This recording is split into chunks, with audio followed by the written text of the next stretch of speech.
For decades, Greenland was a quiet, ice-covered outpost, known for its landscapes and Inuit culture, not global drama. But that calm has shattered. Greenland is now at the center of a fierce power struggle, not between old enemies, but between the US and Europe. The trigger? The Trump administration's aggressive push to assert American control over the island, turning subtle interest into open confrontation. The old model of quiet cooperation between Greenland, Denmark, and the US is in disarray. Washington now sees treaties as inadequate for securing its interests in the Arctic. This isn't just about military bases anymore. It's about sovereignty, economic destiny, and the future of the Arctic, with Greenland caught in the crossfire. The world is watching as this conflict tests the resilience of Western alliances in an era of resurgent nationalism. Greenland, once defined by its isolation, is now a flashpoint in the shifting dynamics of global power. America's military interest in Greenland dates back to the Cold War, when its location made it a critical early warning post against the Soviet Union. Thule Air Base, now Pituffik Space Base, became the northernmost outpost of US power, a silent guardian over the Arctic. Today, its radar systems are vital for missile defense and space surveillance, especially as Russia and China expand their Arctic presence. Historically, the US presence was managed through defense agreements with Denmark, balancing American security needs with Danish sovereignty. But now, Washington sees these arrangements as vulnerabilities. The fear future Danish or Greenlandic governments could restrict US operations or end the basing agreement. The Trump administration argues that only direct control can guarantee security, reframing Danish sovereignty as a potential obstacle. This shift has upended decades of stable partnership, turning Greenland into a battleground for control in a militarizing Arctic. The stakes, not just defense, but the very nature of alliance and trust. Trump's push to buy Greenland exploded into a diplomatic crisis, framed as a national security imperative. The US threatened tariffs on European allies backing Denmark, using trade as leverage against fellow NATO members.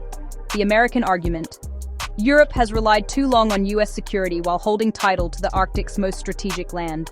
This transactional approach has shocked Europe, drawing uncomfortable parallels to the tactics of adversaries like Russia and China.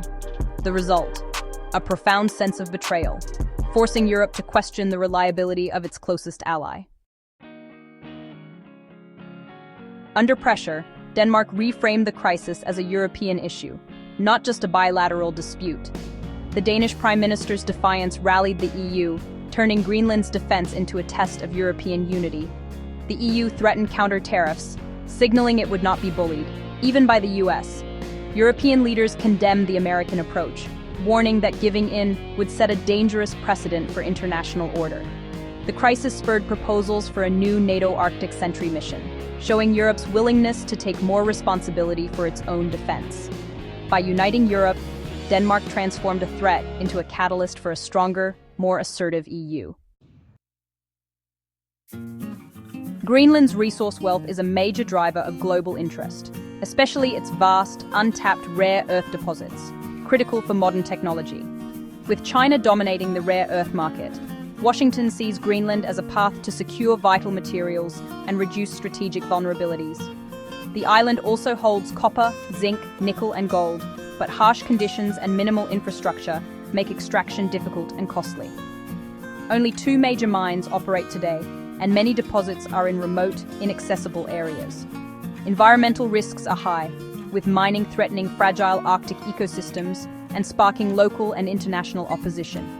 For Greenland, mineral wealth could mean economic independence from Denmark, but only if it can attract investment without losing control. The challenge: balancing development, environmental protection, and sovereignty in a high-stakes global competition. Amid the geopolitical tug-of-war, Greenland's 57,000 people, mostly Inuit, reject being treated as a commodity. The idea of annexation is deeply offensive. Their goal is greater autonomy and, ultimately, independence. Greenland welcomes investment, but insists on equal partnerships, not domination by foreign powers. The government is building its own foreign policy, courting investors from the US, Europe, and China to diversify its economy beyond fishing. Independence dreams are tempered by economic reality. Denmark's annual grant funds half the public budget.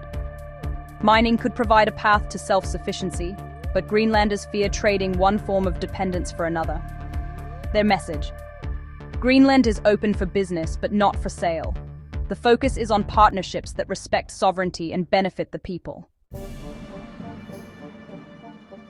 The Greenland conflict is more than a territorial dispute. It's a test of Western alliances and the future of the Arctic.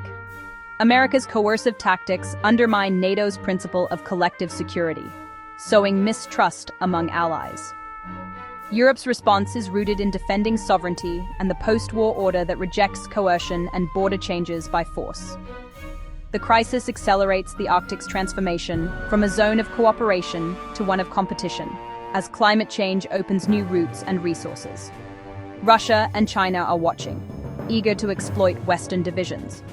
For Greenland, it's a fight for self-determination. For Europe, a defense of principles.